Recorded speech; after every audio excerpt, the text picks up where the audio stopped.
Now, last week, Japan expanded controls over exports to South Korea of items ranging from ball bearings to precision machine tools, on top of chemicals used to make advanced semiconductors and digital flat screens.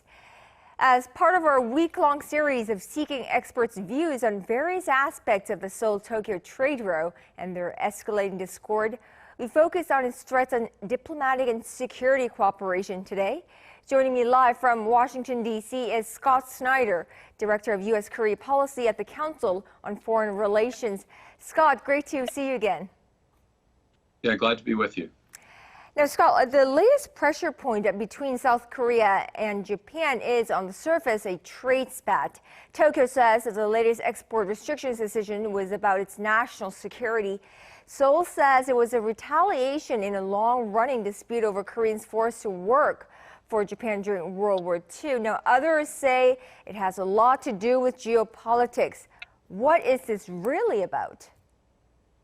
Well, I've argued in the past with the co-author that this is really about identity and the way that Japan and South Korea each defined themselves using the other country as the other.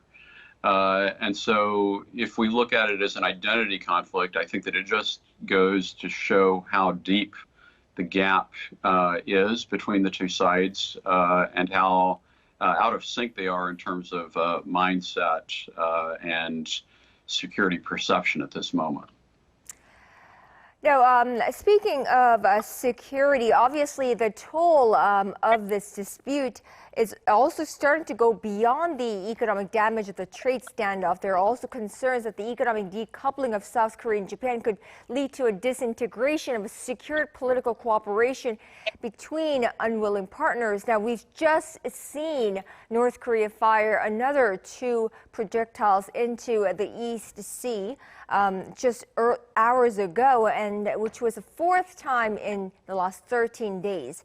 What are your concerns? Is there a concern in this part as well? There has been an effort to try to keep Japan and South Korea on the same page and looking at North Korea, but at the same time, these sorts of tensions on the economic front are bound to spill over. I think the North Koreans are very aware of the opportunities that are created by these kinds of tensions between Japan and South Korea. And it looks like they're trying to take advantage of that. At the same time, the North Koreans are very much focused on signaling that they are opposed to U.S.-South Korean exercises, while they're still leaving the door open to the possibility of dialogue with President Trump. Right.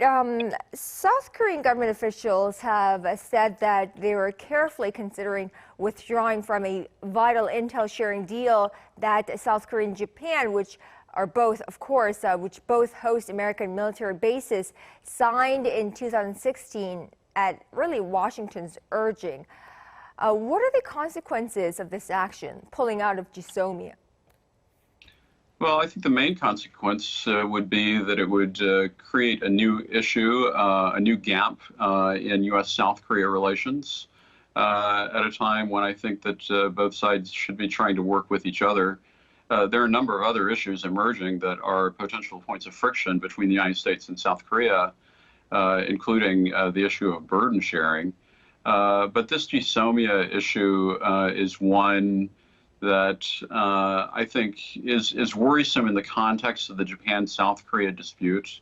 And it really is a distraction from what we should be focusing on, the challenge from North Korea and the broader shift in geostrategic relations generated by China's rising influence in the region.